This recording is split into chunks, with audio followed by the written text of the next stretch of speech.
کسی شخص نے پوچھا کہ حضور صوفی کون ہوتا ہے؟ صوفی کا ایک ترجمہ تو بر صغیر کے لوگوں نے کر رکھا ہے نا، مست الست، ہاں جی، اس کو بھی صوفی کہا جاتا ہے۔ حضرت امام جعفر صادق کی نظر میں صوفی کون ہے؟ آپ فرماتے ہیں جو شخص رسول اللہ صلی اللہ علیہ وآلہ وسلم کے ظاہری حالات کے مطابق زندگی گزارے اور وہ سنت پر عمل کرنے والا ہو، اور جو آپ کے باطنی حالات کے مطابق زندگی گزارے، وہ صوفی ہے۔ کہ حضور کی نہ کوئی ظاہری سنت چھوڑے نہ کوئی باطنی سنت چھوڑے۔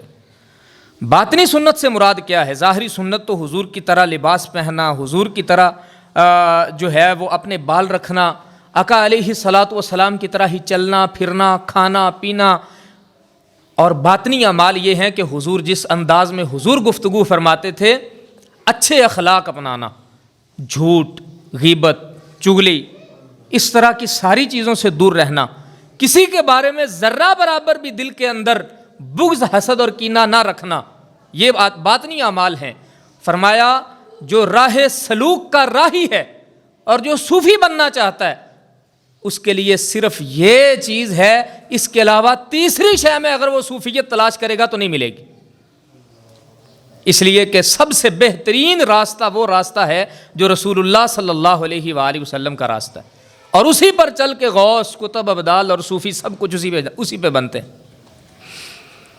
اور پھر آپ نے ارشاد فرمایا جو شخص آقا علیہ الصلاۃ والسلام کے اخلاق حسنہ سے اپنے آپ کو خوبصورت بنا لے، اور جس چیز کو آقا علیہ الصلاۃ والسلام نے اختیار فرمایا اس کو اختیار کر لے، جس چیز میں حضور نے پسندیدگی فرمائی اس کو پسند کر لے، جن چیزوں سے حضور نے اپنے آپ کو بچایا ان سے اپنے آپ کو وہ بچائے، جن کاموں کی حضور نے ترغیب دلائی وہ کام کرے، بے شک وہ گندگی سے پاک اور صاف ہو کر غیر سے نجات پا گیا اور وہ اللہ کا نیک بندہ بن گیا۔ اور جو شخص حضور کے راستے سے ہٹ کر اپنے نفس کی، اپنے پیٹ کی اور اپنی شرمگاہ کی خواہشات کو پورا کرنے میں مشغول رہا، وہ صوفی بننے سے بڑا دور ہے، بے وقوفی میں کوشش کرنے والا اور آنے والے خطرناک حالات سے غافل آدمی۔